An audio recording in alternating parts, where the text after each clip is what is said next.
সুপ্রিয় পাঠক, পাঠ করছি জীবন বদলে দেওয়ার জাপানি পদ্ধতি কাইজেন। লিখেছেন সারা হার্ভে, অনুবাদে শেহজাদ আমান। আমাদের সঙ্গেই থাকুন। ছিমছাম ও গোছানো অফিসের সবকিছু সুন্দর মতো গোছানো বিশাল কোনো কাজ বলে মনে হতে পারে, তাই সেটাকে ছোট আকারে ভেঙে নিন। যেমন প্রথম সপ্তাহে আপনার ডেক ও ড্রয়ার গুছাতে পারেন।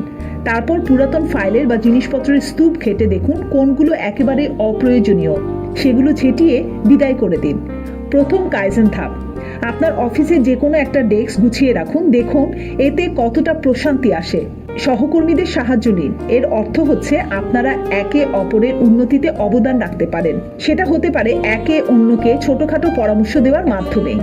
প্রথম কাইজেন ধাপ, 5 মিনিটের টাইমার সেট করে সেই সময়টাতে রুমের কতটা গোছাতে পারেন সেটা দেখুন। এতে যদি ভালো ফল আসে তবে নিজেকে কিছু উপহার দিয়ে অনুপ্রাণিত করুন। আপনার স্টোরেজগুলোকে সুন্দর রূপ দিন। রুমের ভেতর বেশি পরিমাণ ফাইল বা যন্ত্রপাতিতে ভরা কার্ডবোর্ড বক্স থাকলে সেটা কাজের গতিকে মন্থর করে দেয়। তাই একটা কাজ করতে পারেন, রুমে কিছু সুন্দর ও কম দামের ঝুড়ি নিয়ে আসতে পারেন, অথবা এখনকার বক্সগুলোতে মজাদার কোনো পোস্টার লাগিয়ে নতুন রূপ দিন।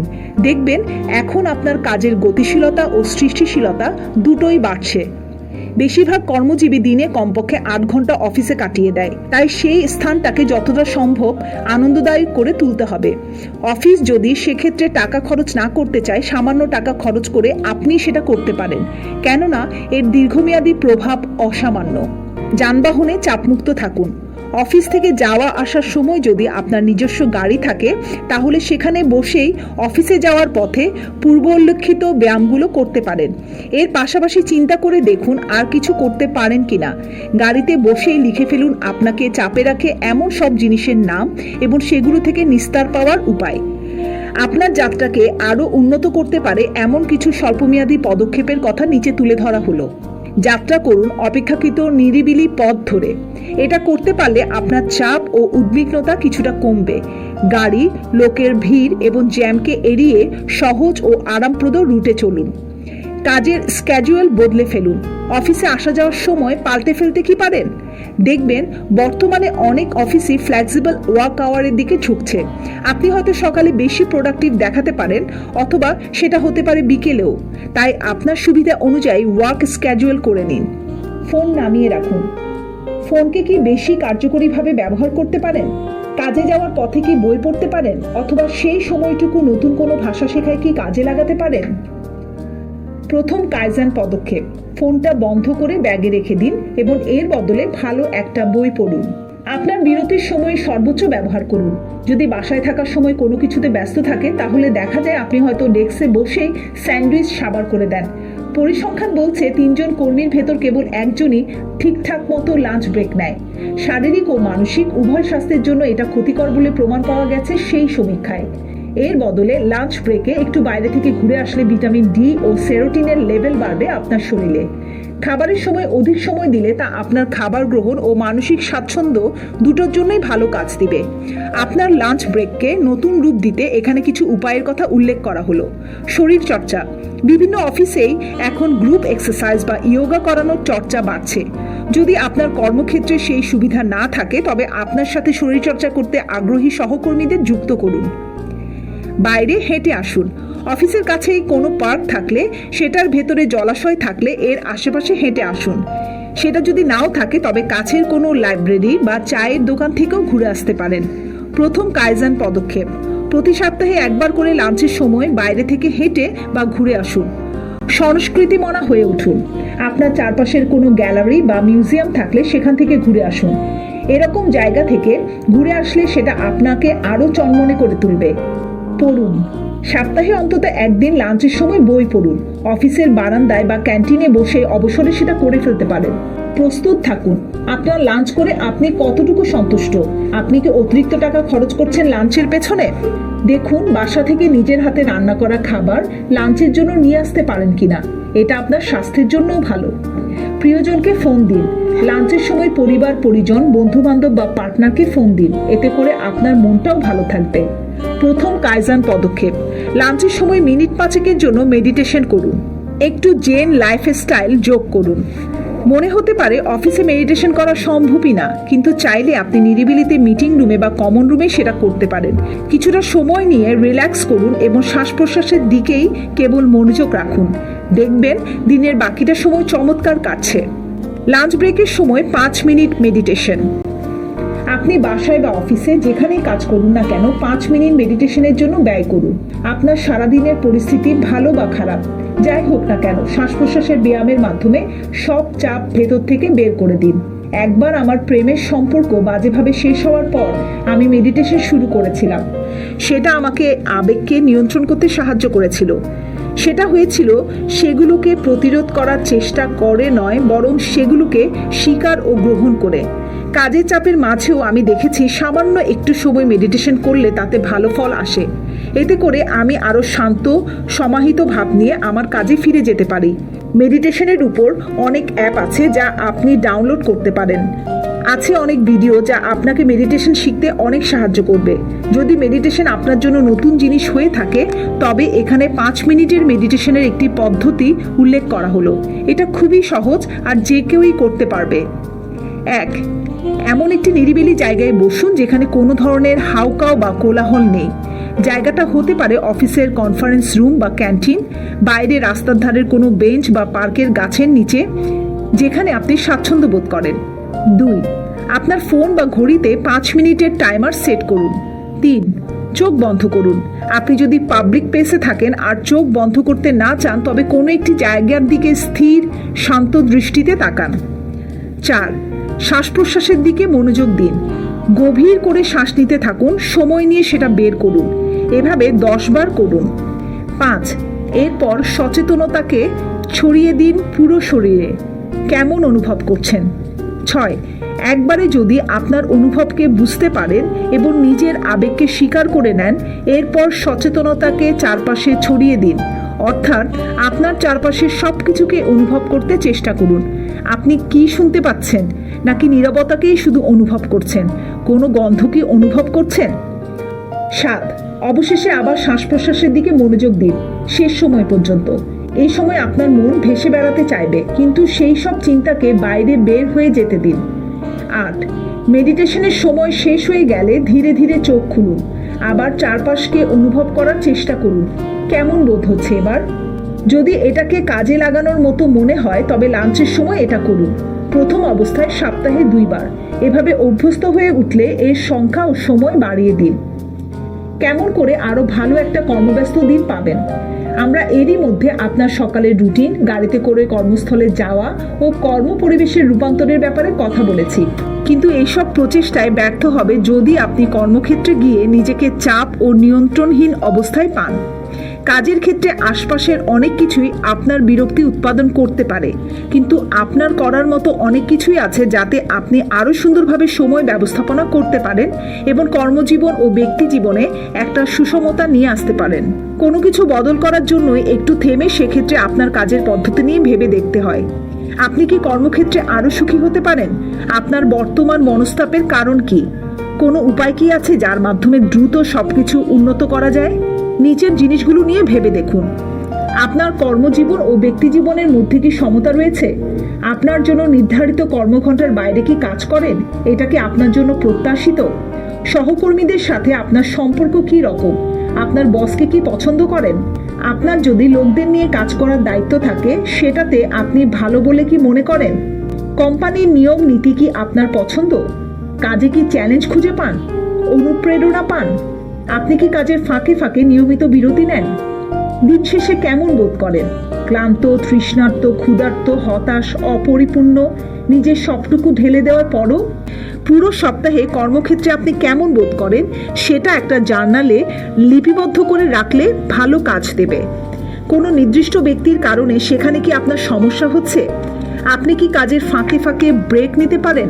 একবার যখন এইসব বিষয়ে ভালো ধারণা থাকবে আপনার, তখন কর্মজীবনে উন্নতি আনার জন্য ছোট ছোট কিছু ধাপ অবলম্বন করতে পারবেন। ইমেলের আদবকেতা। কর্মজীবনের অনেকটা অংশ জুড়ে থাকে ইমেল। সেগুলো ক্রমাগত আসতে থাকে আর রিপ্লাই দেওয়ার জন্য আমাদেরকে চাপে রাখে। ইমেলের উপর অনেক নির্ভরশীল এমন কিছু প্রতিষ্ঠানে আমি কাজ করেছি, সেগুলোকে সেখানে গুরুত্ব না দিয়েও পারিনি। চাইলে সেগুলোকে ডিলিট করে দেওয়া যায় না, কিন্তু সুচিন্তিতভাবে এগুলো নিয়ে আপনি কাজ করতে পারেন। আচরণগত মনোবিদরা স্বীকার করেছেন যে ইমেল অনেকটা অভ্যাসের বিষয়। তাদের মতে আমরা ইমেলের ভেতর ইন্টারেস্টিং কিছু খুঁজি বলে আমাদের মন চায় সেদিকে ছুটতে। হয়তো 20টার মধ্যে মাত্র একটা ইমেলই উল্লেখযোগ্য কিছু থাকে। এছাড়া বেশিরভাগ ইমেলই অগুরুত্বপূর্ণ। আমরা তাই গুরুত্বপূর্ণ ইমেলের জন্য অপেক্ষা করব। আপনার ইমেল আদবকেতাকে উন্নয়নের কিছু ছোট পদক্ষেপ নিচে দেওয়া হলো। কাজে যাওয়ার পথে ইমেল চেক করবেন না। 2018 সালের একটি গবেষণায় দেখা গেছে অন্তত অর্ধেক সংখ্যক লোক অফিসে যাওয়ার পথে ইমেল চেক করে। এই সময় এর বদলে একটু রিল্যাক্স থাক। প্রথম কাইজেন পদক্ষেপ: সপ্তাহের একটি দিন বেছে নিন যখন আপনি সকালে ইমেল চেক করবেন না বা অফিসে না পৌঁছানো পর্যন্ত কাজ নিয়ে ভাববেন না। ইমেল নোটিফিকেশন অফ করে রাখুন। এমন মুহূর্ত কি আপনার সামনে এসেছে যখন আপনি গুরুত্বপূর্ণ কোনো কাজ করছেন কিন্তু সেই সময় ইমেলের নোটিফিকেশন বেজে উঠে আপনার মনোযোগ সেদিকে নিয়ে যাচ্ছে? এরকম আমার সাথেও অনেক হয়। আমি তখন ইমেল নোটিফিকেশন বন্ধ করে দেই। দেখি যে কাজে মনোযোগ দিতে অনেক সুবিধা হচ্ছে। দিনের নির্দিষ্ট সময় ইমেল চেক করুন। এটি আপনার কাজের প্রকৃতির উপর নির্ভর করবে, তবে সেটা যদি ইমেলের উত্তর দেওয়া সংক্রান্ত কাজ না হয় তাহলে ইমেল চেক করার জন্য দিনের একটি নির্দিষ্ট সময় বেছে নিন। অন্যান্য কাজের সাথে মিলিয়ে এটা করার বদলে আলাদা সময় এটা করা ভালো, কেননা যদি কোনো কাজ দীর্ঘ সময়ে মনোযোগ দিয়ে করতে পারেন তাতে আপনার প্রোডাক্টিভিটি বেড়ে যাবে। আমিও এই পদ্ধতি অবলম্বন করে জরুরি কিছু মিস করেছি এমন না। ইনবক্সে শুধু জরুরি কিছু জিনিস রাখুন। আপনার ইনবক্সে কেবল প্রয়োজনীয় ইমেলগুলোকেই রাখুন। অদরকারি বা বেনামি ইমেলগুলোকে স্প্যাম তালিকাভুক্ত করুন বা ব্লক করুন। আবার আপনার ইনবক্সে আসা মেসেজের সংখ্যা অনেক বেশি হলে সেগুলোকে আলাদা আলাদা ফোল্ডারভুক্ত করে রাখুন।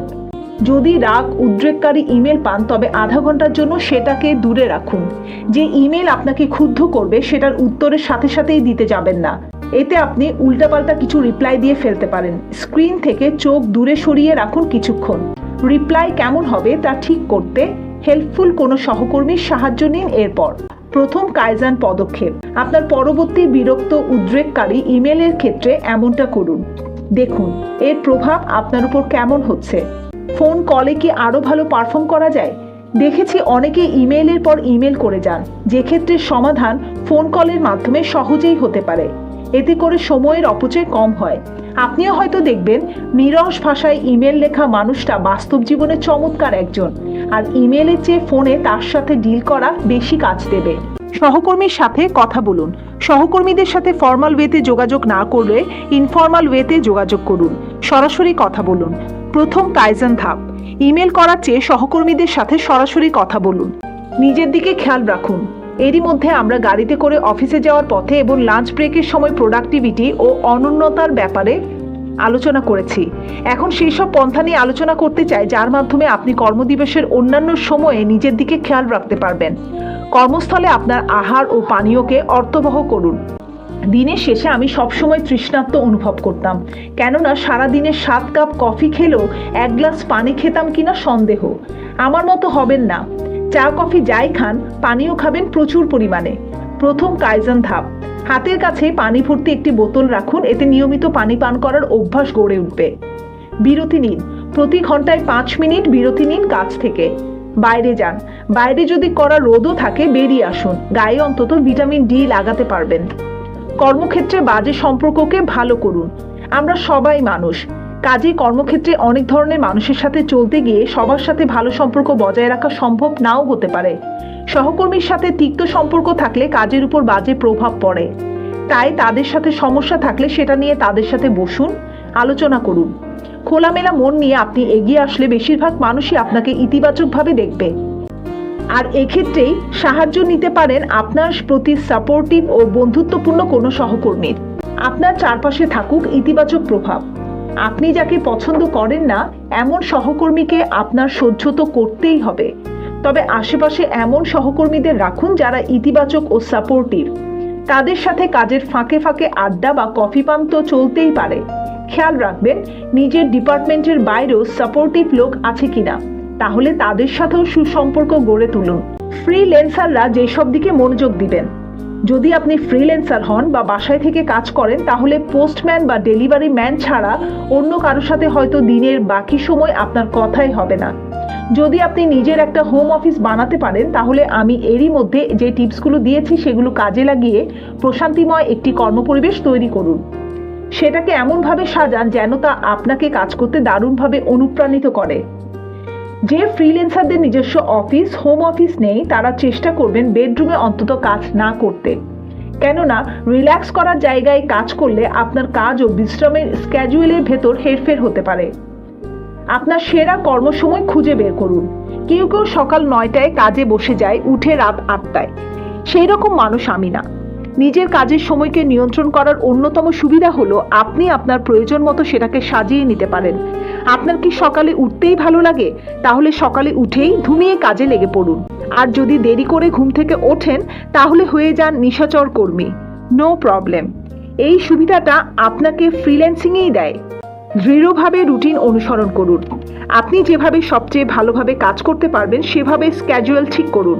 আশা করা যায় সেই রুটিনের প্রতি আপনি ভালোভাবে লেগে থাকবেন। যদি সকালেই আপনার সৃষ্টিশীলতা বেশি আসে, তবে সেই সময়ে আপনার গুরুত্বপূর্ণ ও ইন্টারেস্টিং কাজগুলো রাখুন।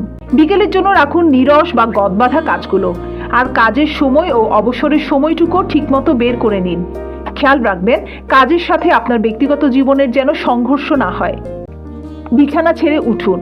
সবারই হোম অফিস বানাবার সামর্থ্য হয় না, তবে ঘুম থেকে উঠে আরেকটা রুমে গিয়ে পায়চারি করলে আপনি কাজ করার জন্য সচল হবেন। আপনার দৃশ্যপট বদল করুন। আমি যখন সৃষ্টিশীল কাজে ছিলাম, অন্যান্য জায়গায় গিয়ে কাজ করার চেষ্টা করতাম। কখনো সেটা হতো প্রমোদশালা, কখনো জাদুঘর, পার্কের বেঞ্চ বা নিরিবিলি কফি শপ।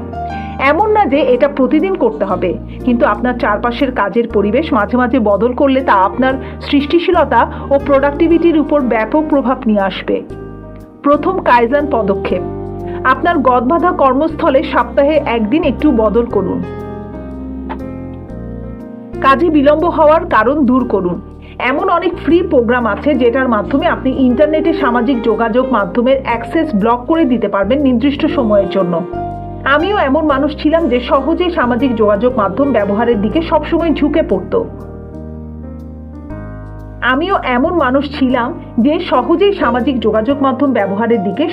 ঝুঁকে পড়তো।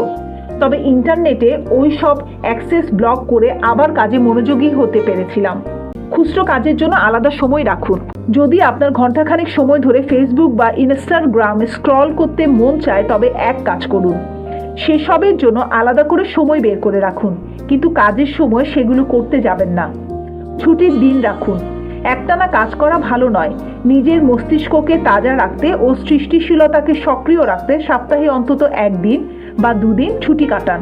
ছুটি কাটালে নিজের প্রতি আবার অপরাধবোধ জন্মাতে পারে যে আপনি কাজে ফাঁকি দিচ্ছেন, কিন্তু না, নিজের প্রতি সদয় হন। মানুষ মেশিন না। সহযোগিতার সম্পর্ক গড়ে তুলুন। একা একাই কাজ করলে আপনি সেই বিজনেস কমিউনিটি গড়ে তুলতে পারবেন না যা আপনার আয়ের পথকে সুগম করে। তাই অনলাইন বা অফলাইন যেখানেই পারেন কমিউনিটি বা সার্কেল গড়ে তুলুন। আপনার সাথে নিজের চিন্তাভাবনা ও কাজের কথা শেয়ার করুন। তাদের সাথে নিজের চিন্তাভাবনা ও কাজের কথা শেয়ার করুন। এতে আপনি বস্তুগত লাভের পাশাপাশি মানসিক সাপোর্টও পাবেন। কাইজান ও ক্যারিয়ার পরিবর্তন। আপনার ক্যারিয়ারে আপনি যখন স্থবির হয়ে আছেন, তখন সেটাকে গতিশীল করতে চাওয়াটা নিঃসন্দেহে সাহসী কাজ। সেই পরিবর্তন আপনি চাইতে পারেন নিয়মিত আয়ের স্থায়ী চাকরিতে থেকেও, যদি সেটা আপনার জন্য আদর্শ কিছু না হয়ে থাকে। অনেকেই সেক্ষেত্রে বদলের সাহস করে না, তাই এক্ষেত্রেও পরিবর্তনের জন্য ক্ষুদ্র ক্ষুদ্র পদক্ষেপ হতে পারে দারুণ কাজের। ক্যারিয়ারে পরিবর্তন আনার দীর্ঘমেয়াদী লক্ষ্য হতে পারে আপনার বা আপনার আর্থিক সঙ্গতির সাথে মিল রেখেই। ভালো স্যালারির চাকরিতে থেকেও আপনি অসুখী হতে পারেন। তাই এবারও আপনার করণীয় একটু থেমে ভালো করে ভেবে দেখা। আপনার বর্তমান চাকরি ইতিবাচক ও নেতিবাচক জিনিসগুলো নোট করে ফেলুন খাতা কলমে। কাজের কোন অংশটা আপনার পছন্দ, কোনটা অপছন্দ। যেমন আপনি অফিসেই কাজ করা পছন্দ করতে পারেন, আবার বাইরে কাজ করাটাই হতে পারে আপনার জন্য আনন্দদায়ক। আপনার শক্তিমত্তা ও দুর্বলতা খুঁজে বের করুন। যেমন আপনার ভেতরে সবাইকে উদ্দীপ্ত করার ক্ষমতা আছে, সেটাই আপনার শক্তিমত্তা। আবার আপনি বেশি চাপে ভেঙে পড়েন, সেটা আপনার দুর্বলতা। এভাবে আপনার বুদ্ধিমত্তা ও দুর্বলতা খুঁজে বের করে সেই অনুযায়ী কর্মপরিকল্পনা সাজান। কেমন আপনার বর্তমান কর্মপরিবেশ? আপনি কি অফিসে কাজ করতে স্বাচ্ছন্দ্য বোধ করেন? সেটা কি বেশি কোলাহলপূর্ণ নাকি নিরিবিলি? সেখানে কি নিজের সেরাটা ঢেলে দিতে পারেন? একবার যখন নিজের পছন্দ অপছন্দের তালিকা করে ফেলবেন, শক্তিমত্তা ও দুর্বলতাকে বুঝবেন, তখন বুঝতে পারবেন আপনার বর্তমান চাকরি আপনার জন্য ভালো নাকি নতুন ভালো চাকরি খোঁজা উচিত। এইসব সিদ্ধান্ত নিতে কখনো পরিবার ও বন্ধুবান্ধবরা সাহায্য করে, আবার কখনো ক্যারিয়ার পরামর্শক সেবাদানকারীরাও করতে পারে সুদূরপ্রসারী সাহায্য। কারা আপনার কাজে আসতে পারে সেটার একটা তালিকা বানিয়ে ফেলুন। এরপর আপনি বিশাল এক লাফ মেরে ক্যারিয়ার বদলে ফেলবেন এমন না, বরং সেটা আপনি করতে পারবেন সঠিক দিকে ক্ষুদ্র ক্ষুদ্র পদক্ষেপ ফেলে। ক্যারিয়ারে পরিবর্তনের পথে কিছু ক্ষুদ্র আইডিয়ার কথা এখানে উল্লেখ করা হলো। নিজের বর্তমান কাজ নিয়ে কথা বলুন। যেখানে এখন আছেন সেখানে থেকে কি সত্যিকারের কার্যকরী কোনো অভিজ্ঞতা পেতে পারেন?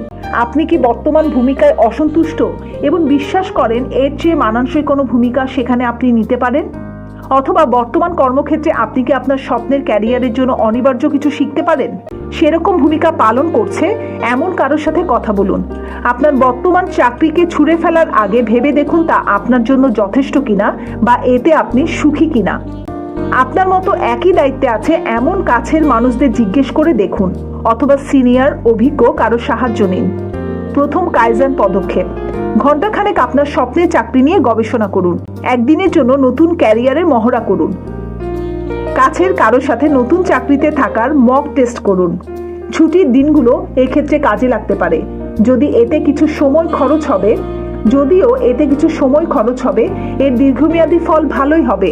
এমনকি আপনি যদি সমাজ সেবামূলক বা শিল্পকলা ভিত্তিক কোনো সংগঠনে যেতে চান, তবে সেখানে স্বেচ্ছাসেবার কাজ করে দেখতে পারেন তা আপনার সাথে যাচ্ছে কিনা। প্রশিক্ষণের দিকে নজর দিন।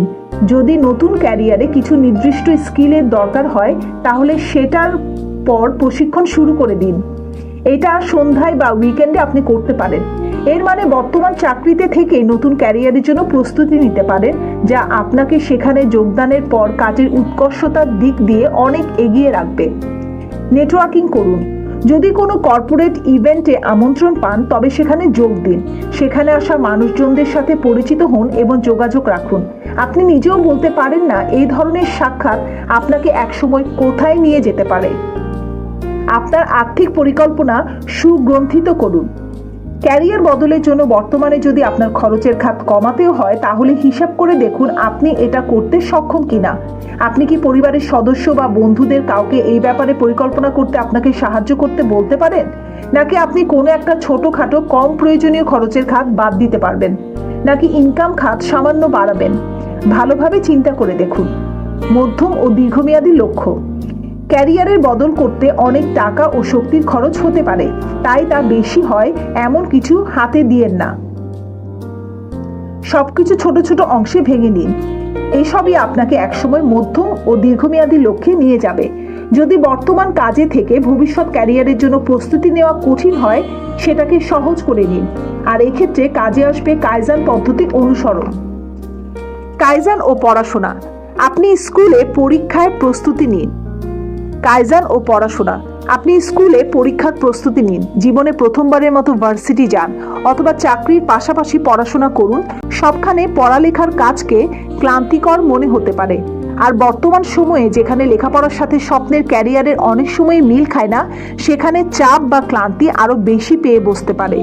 এতে করে পড়াশোনার সাথে জড়িতদের মানসিক স্বাস্থ্যমূলক সমস্যা বাড়ছে। আর গত 10 বছরে পড়াশোনার চাপের সাথে টিকতে না পেরে বিশ্ববিদ্যালয় থেকে ড্রপ আউট শিক্ষার্থীর সংখ্যা 3 গুণ বেড়ে গেছে। পড়াশোনার পাশাপাশি যেন জীবনের অন্যান্য জিনিসগুলো অবহেলিত না হয়, সেদিকে খেয়াল রাখতে হবে। সেটা করতে গেলেও নিচের কিছু অভ্যাস ভালোভাবে কাজে আসবে।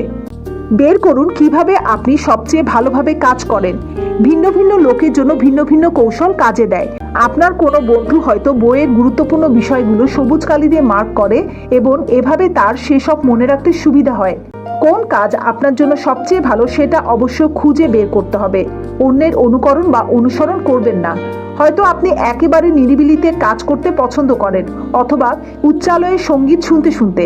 এমনভাবে আপনার পড়াশোনার রুটিন ঠিক করবেন যা আপনার জন্য সবচেয়ে বেশি মানানসই। সময় ব্যবস্থার মাধ্যমে সবচেয়ে ফলপ্রদ উপায়ে কাজ করুন। যদি মনোযোগ না হারিয়ে লাইব্রেরির সিটে টানা 12 ঘন্টা বসে থাকতে পারেন তাহলে তো ভালোই। তবে আমাদের মতো গড়পড়তা মানুষের জন্য পড়ার মাঝে মাঝে বিরতি নেওয়া অনেক বেশি ফলদায়ক। সকালে বা বিকেলে আপনি বেশি আউটপুট দিতে পারেন, সেটাও বুঝে নিন। বিরতি নিন। মানুষ যন্ত্র না, তাই পড়ালেখার মাঝেও বিরতি অবশ্যই দরকার। প্রতি ঘন্টায় 5 মিনিট করে বিরতি নিন। প্রতিদিন একটু করে পড়ুন। একবারে বেশি লোড না নিয়ে প্রতিদিন একটু করে পড়ুন। এটাই কাইজানের মূলনীতি। অগ্রাধিকার চিহ্নিত করুন। নিজের দুর্বলতাকে চিহ্নিত করুন আর সেগুলো কাটাতে প্রথমেই এগিয়ে যান। যেমন আপনি যদি নতুন ভাষা শিখতে চান এবং রিভাইজিং, ভার্ব, এন্ডিং বিষয়টা যদি আপনার অপছন্দ হয়, তাহলে সেটা দূর করার সহজ উপায় হলো কথা বলার মাধ্যমে দূর করা। প্রতিটি রেফারেন্সের ট্র্যাক রাখা। আপনার শক্তিমত্তা, দুর্বলতা, করণীয় বা বাদ দেওয়ার মতো কাজ সবকিছুই নোট রাখুন জার্নালে। এতে আপনার এলোমেলো হওয়ার ঝুঁকি কমে যাবে। উদ্দীপ্তকর পরিবেশে পড়াশোনা করুন। বোরিং পরিবেশে পড়াশোনা করার চেয়ে পড়াশোনার পরিবেশে ভিন্নতা আনুন। ব্যাকগ্রাউন্ডকে অন্যরকম ভাবে সাজান যা আপনার মস্তিষ্ককে উদ্দীপ্ত করবে। পরিবেশকে এমনভাবে সাজাতে পারেন যেখানে আপনি অন্যদের সাথে মিলে পড়াশোনা করার জন্য যথেষ্ট উদ্দীপনা পাবেন। লক্ষ্যটা মনে ধারণ করুন। সবসময় পড়াশোনার মূল লক্ষ্যটা মাথায় রাখবেন, তাহলে যাই পড়বেন সেটা আপনার লক্ষ্য পূরণে সহায়তা করবে। আপনার উন্নতির হিসাব রাখুন। প্রতিদিন যা করছেন তার একটা রেকর্ড রাখুন। যেমন প্রতিদিন কত শব্দ পড়ছেন, এতে আপনার কত সময় লাগছে, কি কি শিখছেন সেটা টুকে রাখুন। সারাদিনের পরিকল্পনা করুন। সারাদিনে আপনার যে অফুরন্ত সময় আছে এমন না। দিনের শুরুতে ছোট ছোট অর্জনযোগ্য লক্ষ্য ঠিক করুন ও সেটার জন্য প্রচেষ্টা চালান। এভাবে দিনের মাঝামাঝি ও শেষের দিকে কি করবেন সেটাও ঠিক করে রাখুন ও প্রচেষ্টা লাগান। কাজ শেষে নিজেকে পুরস্কৃত করুন। যদি পারেন তবে উইকেন্ডে ব্রেক নিয়ে বা নিজেকে ট্রিট দিয়ে অনুপ্রাণিত করুন। আর কাজের শেষে প্রাপ্ত ফলাফল তো আপনার যোগ্য পুরস্কারই। নিজের প্রতি যত্নবান হন। পড়াশোনার সময় নিজের শারীরিক ও মানসিক স্বাস্থ্যের প্রতি অবহেলা চলে আসতে পারে অজান্তেই। সময় এখন নিজের প্রতি যত্ন নেওয়ার। এখানে কিছু ছোট ছোট উপায়ের কথা বলা হলো যেসবের মাধ্যমে আপনি পড়াশোনার সময় সুঅভ্যাস গড়ে তুলতে পারবেন। ক্যাফেইনের উপর অতিরিক্ত নির্ভরশীল হবেন না। চা কফি খেতে খেতে পড়াশোনা উপভোগ্য বিষয়, কিন্তু ক্যাফেইনের উপর অতিরিক্ত নির্ভরশীল হয়ে গেলে সেটা স্বাস্থ্যের উপর বিরূপ প্রভাব নিয়ে আসতে পারে। ক্যাফেইনের উপর নির্ভরশীলতা কমাতে পানি বা ফলের রস খাওয়ার অভ্যাস গড়ে তুলতে পারেন। ঘুমের রুটিন ফলো করুন। ঠিকমতো ঘুমানো সুস্বাস্থ্য ও কর্মময় জীবনের জন্য অপরিহার্য। তাই দিনে কমপক্ষে 7-8 ঘন্টা ঘুমের দিকে খেয়াল রাখুন। জাঙ্ক ফুড থেকে দূরে থাকুন। খাবারকে বেশি সুস্বাদু করতে গিয়ে মশলাদার, ক্রিম ও চর্বিযুক্ত খাবারের দিকে ঝুঁকবেন না। ফাস্টফুড যথাসম্ভব এড়িয়ে চলুন। প্রথম কাইজান ধাপ। ক্লাসমেটদের সাথে মিলে একদিন স্বাস্থ্যকর খাবার বানিয়ে সেটাকে সবাই মিলে খান। শরীরকে সঞ্চালন করুন। সবসময় শরীরকে সচল রাখবেন। কাজে যখনই সময় পাবেন, এমনকি বাসায় থাকা বা হাঁটার সময়ও হাত পা নেড়ে বা শরীর ঘুরিয়ে সক্রিয় থাকুন। সুচিন্তা ও শ্বাস প্রশ্বাসের ব্যায়াম করুন। দিনে অন্তত 10 মিনিট শ্বাস প্রশ্বাসের ব্যায়াম করুন আর 10 মিনিট সুন্দর কোনো কিছু নিয়ে চিন্তা করুন। প্রথম কাইজান ধাপ। লাঞ্চ ব্রেকে 5 মিনিটের মেডিটেশন চালিয়ে যান, যেটার নির্দেশ এরই মধ্যে দেওয়া হয়েছে। পাহাড় সরানো লোকটা প্রথমে পাথরের টুকরো সরিয়ে শুরু করে। কনফুসিয়াস। বর্তমান সময়ে টাকা পয়সা অনেক মানুষের উদ্বিগ্নতার উৎস, বিশেষ করে যখন বর্তমানে মজুরি, বেতন নিয়ে অনিশ্চয়তা ও মুদ্রাস্ফীতির মাত্রাটা বেশি। এমনকি টাকা বেশি আয় করলেও আপনি জিনিসপত্রের উচ্চ দাম ও প্রতিকূল পরিস্থিতির কারণে সুখী জীবন নাও যাপন করতে পারেন। তাই টাকা পয়সা নিয়ে সুচিন্তিত পরিকল্পনা খুবই গুরুত্বপূর্ণ। এখানে আপনার সঞ্চয় ও খরচের অভ্যাসের উপর কিছু ধারণা দেওয়া হলো। আপনি যদি বনবাসে না যান তাহলে একটা দিনও টাকা খরচ ছাড়া চলতে পারবেন না। তাই হুট করে টাকা খরচ বন্ধ করাটাও বিপত্তির কারণ হতে পারে। টাকা পয়সা আমাদের প্রাত্যহিক ও আবেগিক দিকের সাথে জড়িত বলে খরচের অভ্যাস বদলানো মোটেই সহজ না। আপনি যদি এত বেশি খরচ করেন যে ঋণে ডুবে যাওয়াটা আপনার জন্য স্বাভাবিক ব্যাপার, তবে আপনার খরচের অভ্যাস বদল আনাটা খুবই জরুরি। এই চেষ্টাও খুব ধীরে ছোট ছোট পদক্ষেপের মাধ্যমে করা যেতে পারে। এই ভাগে শুধু টাকা খরচের খাত কমানোর পরামর্শই থাকবে না, বরং টাকা দিয়ে ইতিবাচক কিছু করার পরামর্শও দেওয়া হয়েছে। একটা জিনিস মাথায় রাখবেন, যদি আপনার বাজে খরচের অভ্যাসগুলো কমে যায় তবে সঞ্চয়ও বাড়বে। কেন আমি এত বাজে খরচ করি? প্রথম করণীয় হলো পরিস্থিতি যাই হোক না কেন নিজেকে উদ্দীপ্ত রাখা। জীবন কখনো কখনো বিশ্রী রকম হতে পারে, তাই যখন আপনি কাজের ভারে নুচ্ছ তখন নিজেকে ট্রিট দেওয়া বা বেরিয়ে আসাটা স্বাভাবিক একটা কাজই হবে।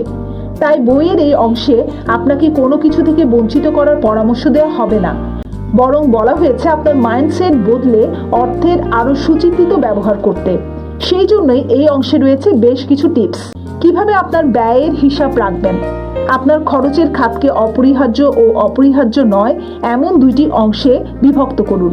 কিছু ডেবিট ক্রেডিট অ্যাপ আছে যেগুলোর মাধ্যমে আপনি কার্ডের মাধ্যমে করা সব খরচকে শ্রেণীবদ্ধকরণ করতে পারবেন। আবার এমন কিছু অ্যাপ আছে যেখানে খরচের খুঁটিনাটি লিপিবদ্ধ করতে পারবেন, কিন্তু এর মাধ্যমে হয়তো বাসা ভাড়া, বিল, বীমা ও অপরিহার্য আইটেমের হিসাব রাখতে পারবেন না। এই স্প্রেডশিট বা কাগজ, যেটাতে আপনি স্বাচ্ছন্দ্য হন না কেন, যেটাতে আপনি বেশি পারদর্শী সেটাই ব্যবহার করুন। যদি আপনি এরই মধ্যে বুলেট জার্নাল ব্যবহার করে থাকেন তাহলে আপনার মাসিক পৃষ্ঠাগুলোর সাথে একটা মানি ট্র্যাকিং অংশ যুক্ত করুন। আর যদি ডিজিটাল লিপিবদ্ধকরণে আপনি স্বাচ্ছন্দ্য হন তাহলে স্প্রেডশিট ফাইল খুলুন। সুপ্রিয় পাঠক, পাঠ করছি জীবন বদলে দেওয়ার জাপানি পদ্ধতি কাইজেন।